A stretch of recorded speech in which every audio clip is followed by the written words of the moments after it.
Here's all you need to know about New Edition. If there was no New Edition, there would be no New Kids on the Block, no Boyz II Men, no Backstreet Boys, no NSYNC, no O-Town, no One Direction, no LFO, no nothing. Nothing.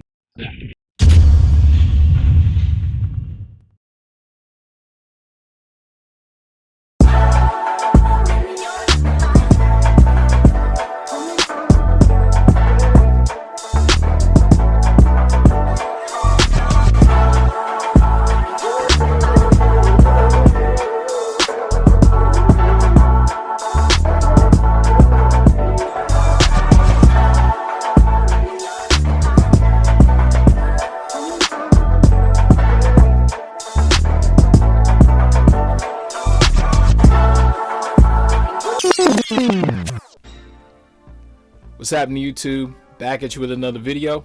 If you haven't already, check out my video essays on Ralph Tresvant's Living in a Dream, Bobby Brown's Mystical Magic, and New Edition's Tender Love. In each video, I break down the history and details surrounding the unreleased albums, as well as New Edition being the original group that was supposed to sing the Foursome D's hit, Tender Love. When we think of New Edition, we think of 6 icons that collectively changed the hip-hop, R&B, and pop landscape. Truly the latest rendition of the greats that came before them, the Temptations, the Four Tops, and the Jackson 5. The first and only group to reach new heights of success as individuals. Bobby Brown, the king of stage who set the world on fire with his diamond-selling album, Don't Be Cruel, spearheading the New Jack Swing era and is arguably the forefather of every solo R&B dancer-singer that came after him. Johnny Gill, a generational talent with a timeless voice, from Perfect Combination to My to No Stopping Us. There's no denying that Johnny Gill's music has been a consistent presence in the lives of fans across the board. Ralph Tresvant, the second coming of Michael Jackson and one of the greatest lead singers to ever do it. From the studio to the stage, Ralph's ability to take a song to the next level is the very essence of performance art. Before there was Diddy or Jay-Z, there was Michael Bivins, the business mastermind behind the success of artists such as Boyz II Men, Another Bad Creation, MC Brains, and 702, one of the very first artist-turned-mogul. Ricky Bell, the singer destined to shine on songs like Poison and When Will I See You Smile Again, an important voice among the New Edition harmonies we listen to. And last but not least, Ronnie DeVoe, the centerpiece to their choreography on stage and the fly rhymes on songs like Word to the Mother and Hit Me Off. With all that said, New Edition is pound for pound one of the greatest groups to ever do it. The only group from their time who still to this day maintain the same quality and level of performance that we expect to see.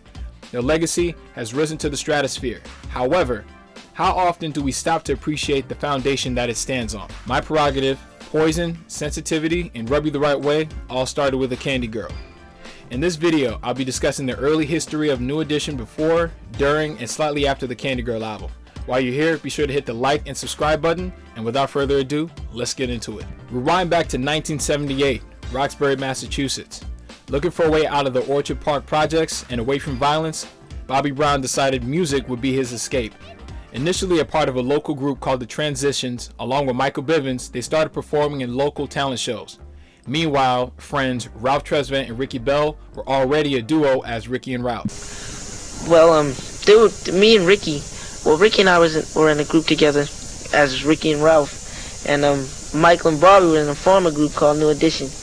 Their group didn't work out too good. Had a little group back in the projects before New Edition hit called Click, Clack, and Clyde. With Click and Clack, it was just a dance group though. Click and Clack was Ricky and Bobby, and I came in as Clyde.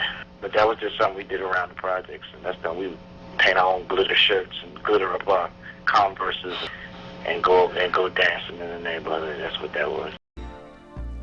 The common interest in music is what brought the four together for their first gig at the Hi-Hat, performing Holding On by LTD, featuring Jeffrey Osborne. Ironically enough, Brooke Payne, who will go on to become their choreographer, also attended the show that same night. Brooke Payne, with the inclusion of nephew Ronnie DeVoe, set the stage for what would change their lives.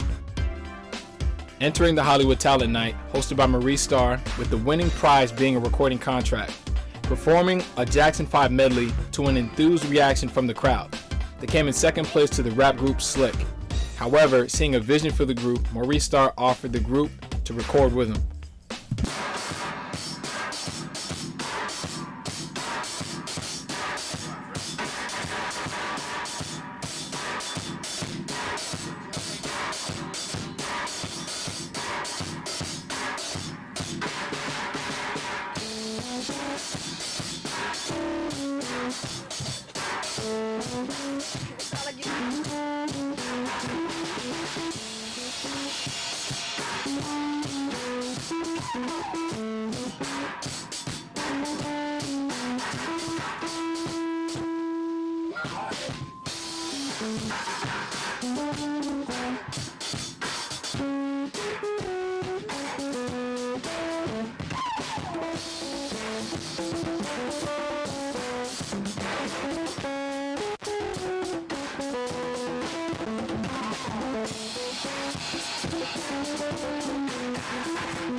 True to their name, Starr was looking for the next Jackson 5, and Ralph Tresvant's energy and voice fit the mold perfectly.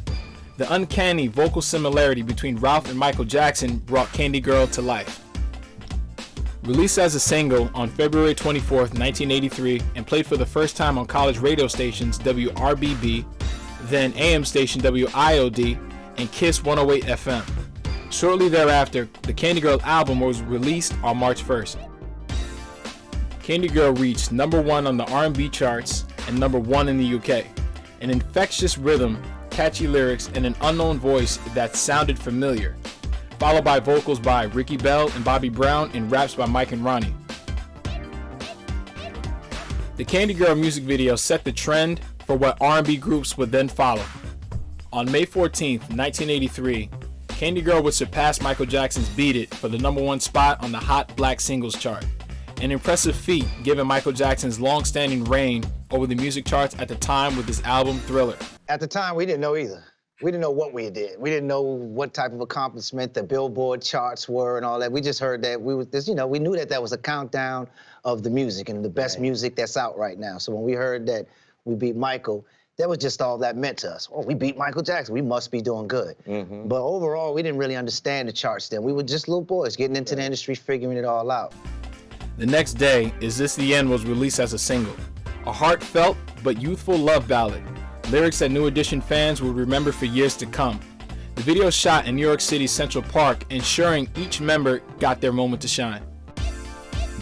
Months later, on August 6, 1983, Popcorn Love was released as a single, along with Jealous Girl on the B-side. There's no denying that Bobby Brown's charisma and talent was destined for the spotlight. Jealous Girl reflects the initial plan for New Edition, to be modeled after The Temptations, where each member has their part, Bobby Brown holding down the lead, along with Ralph and Ricky on co-lead.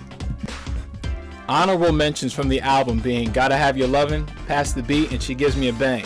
The latter's video showing that New Edition was in touch with the latest dance moves like popping and locking and moonwalking at the time, reflecting their stylistic space. Pass the Beat and Give Me Your Love being the earliest examples of the genre blending of rap and R&B. I just, I really don't remember why I was protesting the song. You know, I just was kind of on some, man, you know, I don't know if I wasn't getting the right rap parts or if it was just not for me at all. I just remember them doing a song, and I think that I was being left out of the song, the rapper. And I couldn't understand that, so I think when they came to me to try to do the actual singing parts on it, I was kind of like, man, I don't know, I'm cool on that song. I was like, I'm good, but Maurice convinced me to go in there eventually and said, well, man, just sing this part, that's all you got to do, blah, blah, blah. And I did my little part on the song. But I do remember sitting around feeling like I was being left out of a joint that, to me, I was more hip-hop than anybody during that time. I had the DJ equipment at the house, doing mixtapes for cats in the project. I mean, I was coming up on rapping and all that real hard, and I wanted to flow. But I was being left out of that side, so I said, well, I can't flow, man, and I don't want to be on the song. You won't come here and have me singing on this song. That's all I'm doing on the album. I was kind of heated about it. Outside of Candy Girl, if there's a track that is particularly reminiscent of Michael Jackson's younger vocals, it's Gotta Have Your Lovin'. Ralph's energy and vocals are parallel to the song's rhythm and tempo. The success of the Candy Girl album necessitated a strenuous citywide tour that saw the members performing multiple shows during the day and back home to Boston by night. That was, it was exciting, but it was a lot of work at the same time. I remember feeling like we were always doing something. It didn't feel like work at the time because it was all new and everything was so fresh to us. But I mean, we wouldn't stop performing until midnight. You know, so it was like we'd run through the Copacabana spot, then we'd run through Studio 51 before one of those, and we'd be over at U.S. Skating Land or whatever that. You know, it was a Harlem world. We'd just be moving around all night, and then we'd get up. After the last performance, we'd get in a vehicle, a limo, and we'd drive home and get dropped off at our schools. It was like we'd finish the weekend. We do all the shows, and again, starting at midnight, and this is after doing all the radio and in stores and all the different press during the daytime. Go back to the hotel, lean back, get a bite to eat, and our night of performances would start at midnight sometime. Get in the car around 4 or 5, drive back down to Boston, go straight to school. Efforts that unfortunately bore very little fruit. At the end of it all, it is still unclear just how many records the Candy Girl album has sold, nor how much money it actually garnered. At the end of its run, as hyperbolic as it sounds, the members of New Edition would only make $1.87 each for the album and touring. Probably the saddest part is when that damn bus pulled back up to the project and we getting off the bus and we walking home, and it just seemed like a big old dream. It was crazy, man. It was a bittersweet tour. Our managers came and we like, alright, where that money at? And then showed up with $1.87. That was an interesting day. We had $1.87 in our bank account. All our blood, sweat, and tears. We're told the expenses of the tour and this, that, and the other and traveling ate up the budget and ate up what we made. This record is blowing up. We ain't seen a dime. It's something that's been riding me for a long time. Booking agent sent the money directly to them, and whatever my percentage was, they just sent to me. For some strange reason, people think I got these guys' money. No, I did not. I did not take their money. We just wanted our money, and we ain't get it. And that was all we knew. And our parents had the same attitude. No one knows who took our money. An unfortunate scenario that didn't start with New Edition and hasn't ended with them. I believe what they may not have gained monetarily, they gained in worldwide exposure and lifelong fans that have grown with them throughout the years. It is safe to say that the Candy Girl album helped shape the career of New Edition and shape the lives of its listeners. Without it, we wouldn't have the classic albums that would come after it. I hope you made it to the end of this video. Please be sure to like, comment, subscribe, and I will see y'all on the next one. Peace.